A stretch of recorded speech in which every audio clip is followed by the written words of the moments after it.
C'est le moment de déguster un bon verre de vin avec notre sommelier Serge Leduc, mais pas avant quelques notions. Oui, il faut apprendre avant.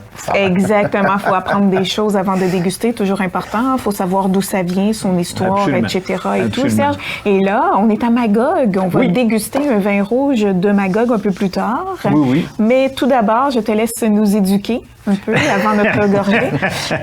Donc, je reviens rapidement sur l'appellation qui a été mise en place en 2018, soit le IGP, Indication géographique protégée, vin du Québec. Il y a quelques règles, là, je vous résume ça rapidement. Il faut que 100% des raisins proviennent du Québec, dont au moins 50% du vignoble qui produit le vin IGP en question. Et puis, bon, évidemment, il y a des éléments qui doivent être faits au vignoble, comme par exemple la vinification, nécessairement la vendange auparavant, parce qu'il y a un minimum de 50%. Et puis, l'embouteillage et l'étiquetage, tout ça, ça doit se passer au vignoble. Et puis, il y a dans les critères, il y a aussi une analyse en laboratoire qui est obligatoire pour s'assurer que ce qu'on met sur le marché est buvable. est propre à la consommation. On pourrait dire ça comme ça. Puis il y a des règles sanitaires, bien sûr, qu'il faut... il y a aussi, ce que je trouve intéressant, une dégustation d'agrément. Donc, tous les vins présentés au comité de IGP doivent passer à travers une dégustation d'agrément. Donc, il y a des spécialistes qui sont réunis à jour X. Et ces vins-là doivent être dégustés. Et si il échoue, s'il y en a un qui l'apprécie il passe pas. Donc, quand même. Pourra pas. Il pourrait être commercialisé parce qu'on sait qu'avant, on a testé sa buvabilité. Oui. Mais il n'y aura pas droit d'indiquer sur sa bouteille IGP Vin du Québec. OK. D'accord. Et puis, mais qui le voit, ça? IGP Vin du Québec, c'est indiqué? c'est justement, paradoxalement, le vin que je vous présente n'est pas IGP. Pas. Oui, mais parce que ce que je voulais aussi ajouter par rapport à ça, c'est que les vignerons ne sont pas obligés de présenter ça. Okay. Moi, je connais le producteur, fait que je sais que l'ensemble des raisins qui a servi à produire ce vin contient provient de son propre vignoble, donc c'est tous des raisins vins du Québec. D'accord, donc ça n'enlève rien au vin s'il a passé mais le par test. contre, on peut quand même reconnaître, la question était très bonne, donc on peut voir à l'écran un vin du vignoble Cortellino tout près d'ici, et on voit le petit logo en haut sur la bouteille. Généralement, c'est soit sur la portion ici ou quelque part sur l'étiquette où ça va être indiqué IGP Vin du Québec. Voilà. Et puis, nouveauté aussi, parce qu'il y a constamment de l'évolution dans les vins du Québec. Là, ils ont décidé, justement, on voit très bien sur la carte, de découper les régions en des régions propres au vignoble. Donc, on oublie la notion de Montérégie, par exemple, ou ici, c'est Magog, donc canton de l'Est. Donc, on peut voir en vert, c'est la vallée du Richelieu, donc c'est là où nous sommes. Donc, Cortellino, que je viens de mentionner, les Chaboté, tout ça, on fait partie de cette région-là. Et puis, alors que Magog, ça s'appelle maintenant le plateau des Appalaches. Le plateau est en quelle couleur? Oui, c'est ça, exactement. Donc, c'est là que maintenant, ce redécoupage-là va nous permettre d'être plus précis parce qu'on s'entend que la Montérégie, ça va de Saint-Hyacinthe jusqu'à chez nous, jusqu'aux lignes ontariennes. Et donc, c'est très vaste. Donc, c'est pourquoi on fait, entre autres, ce découpage. Oui, c'est ça. Et puis, on va voir sur le prochain tableau le travail... ça, c'était nous autres. Là, oui, on est là en bleu. Oui, voilà, on est en bleu. Voilà. Et puis, sur le prochain tableau, donc, qui va s'afficher... Voilà. Donc, on parle, selon les différentes régions, les précipitations moyennes. Donc, la quantité... Donc, ça aussi, ça permet de séparer les territoires. Exactement. C'est d'ailleurs il y a trois critères majeurs. Le nombre de jours sans gel, selon les régions. Et ce qu'on appelle les degrés jours. C'est une formule mathématique on prend, durant la période de croissance des vignes, la température la moins... pour chaque jour, on fait la température la plus chaude plus la température, c'est moins la température la plus froide, fait que ça nous donne un chiffre. Et puis c'est ça qu'on additionne ça sur une base, exactement. Et puis, nous, on peut constater... précipitations aussi. Oui, exact. Encore là, c'est des moyennes parce qu'on a vu quand même la grosseur. Donc, il y a des endroits où c'est plus ou moins. Et puis, on se rend compte que la vallée, là, on voit juste du Richelieu.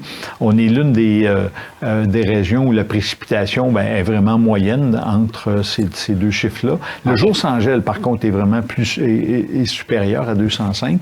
Puis, on voit que la température degré-jour, c'est plus chaud chez nous. Bon, et finalement, on est bien chez nous, Serge. Tout à fait. Tout à fait. Et puis, donc, je vous amène au cep d'argent. Notre collègue Mathieu connaît bien ça, le cep d'argent. Oui, je suis allé à quelques reprises. J'ai passé un bel avant-midi. Bel avant-midi, oui. Ils ont beaucoup de produits, fait que la dégustation était longue. Oui, effectivement. Ils produisent beaucoup de produits. C'est les frères Jean-Paul et François Sieur, des Champenois d'origine, qui sont les propriétaires de ce vignoble. Parmi les 10 premiers, on voit, je suis avec Jean-Paul ici. Les bouteilles qu'on voit derrière, c'est des bouteilles de mousseux, parce qu'évidemment, en temps champenois, ils savent comment faire du mousseux. Donc, je disais la semaine dernière qu'il était reposé sur latte, on en a des exemples ici. Et puis, oui, c'est ça. Puis on parlait de gamme. Mathieu nous a fait la précision. On va voir sur la prochaine étape la variété de vin. Donc, j'ai tout goûté ça, moi. Tu as tout goûté ça, toi, un gros avant-midi. Mais j'avais loué un hôtel, il était à 3 minutes de marche. J'ai pas pris l'auto. C'est sage. Parce qu'il faisait chaud ce jour-là. Le soleil a frappé, Serge. Oui. Avec le vin. Oui, c'est vrai que toi, oublies de cracher. C'est pas pareil.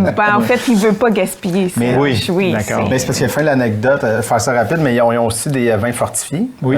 Puis je pense que le monsieur s'est trompé parce qu'à un moment, il se peut t'en donner comme un demi-once. Oui, pas beaucoup. Puis il en a donné des onces sur le vin fortifié. Fait qu'il arrivait à la fin de tout ça. Fait que ça l'a aussi aidé un peu à ma jovialité. Ta jovialité, c'est bon.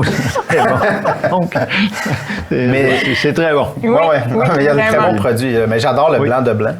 Oui, effectivement. Le mousseux, on parle des mousseux, là. Oui, des mousseux, oui, effectivement. Mais quand même, on voit Serge qui connaît bien les produits. C'est sérieux, là. Je pense que ça s'en vient dans un cadre de travail, là. Oui, en effet. Donc, celui qu'on va déguster, c'est la Réserve 2019. Et puis, donc, c'est un assemblage de 3 cépages, Frontenac Noir, Sainte-Croix et Maréchal Foch. Des cépages qu'on retrouve régulièrement un peu partout, là, au Québec. Et puis, on peut voir quand même, c'est une moyennement intense comme couleur. Un beau rubis. Et il y a beaucoup de fruits, là. La cerise, peut-être la cerise, le kirsch aussi, un petit peu côté alcooleux, quelque chose d'intéressant. Et puis, avec la belle journée d'aujourd'hui, un steak barbecue. Oh là là! Ça serait quelque chose d'agréable. T'avais ça dans ton lunch, Mathieu, je crois? Un T-bone dans mon lunch. Qui le remet au micro-ondes aujourd'hui. Ah oui, c'est ça. Donc...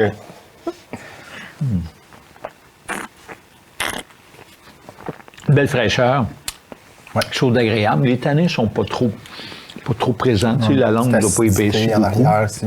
Oui, effectivement, ça va un petit peu. Mais une belle fraîcheur avec un steak. Pas un steak bleu, par contre, parce que les tanins ne sont peut-être pas assez présents. Ça pourrait être saignant, mais... Et puis, ça pourrait être saignant. Et puis, donc, quelque chose de bien fait, à mon sens. Et puis, bien voilà. Du tout. Vraiment. Très bon vin. C'est pas loin, en plus. C'est pas loin. Non, c'est une belle place à visiter. Belle place. Puis, il y a plein de loin de vignobles sortie de Magog, en fait. Non, effectivement. En plus, et on vous rappelle qu'il y a un hôtel pas loin. Un hôtel pas loin, à 3-4 minutes à pied. 3-4 minutes à pied, si vous voulez déguster à tous les produits.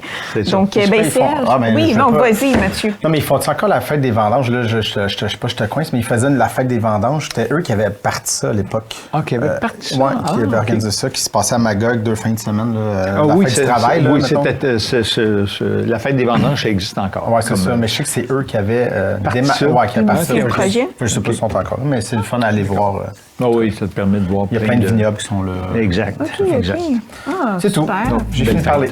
Ben voilà. Ben merci pour cette belle découverte, Serge. On se retrouve pour notre dernière la semaine prochaine. Tout à fait. Au revoir.